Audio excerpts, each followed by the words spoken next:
যদি আমি বলি এই ৩টি জিনিস আপনার মুখের ত্বককে একদম বদলে দিতে পারে, তাহলে সেই ৩টি জিনিস হলো গোলাপ জল, লেবু এবং গ্লিসারিন।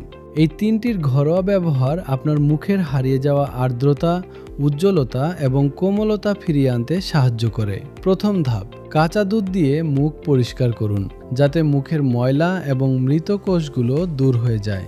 দ্বিতীয় ধাপ, সমপরিমাণ লেবুর রস, গোলাপ জল এবং গ্লিসারিন মিশিয়ে একটি সিরাম তৈরি করুন। তৃতীয় ধাপ, তুলোর সাহায্যে এই মিশ্রণটি মুখে লাগান এবং 15 থেকে 20 মিনিট পর সাধারণ পানি দিয়ে ধুয়ে ফেলুন। লেবু ত্বককে উজ্জ্বল করতে সাহায্য করে, গোলাপ জল ত্বককে শীতলতা দেয় এবং গ্লিসারিন ত্বককে গভীরভাবে ময়েশ্চারাইজ করে। প্রতিদিন রাতে এটি ব্যবহার করুন। আপনি লক্ষ্য করবেন আপনার মুখের কালচে দাগ, ছোপ ও অন্যান্য দাগ ধীরে ধীরে হালকা হতে শুরু করেছে।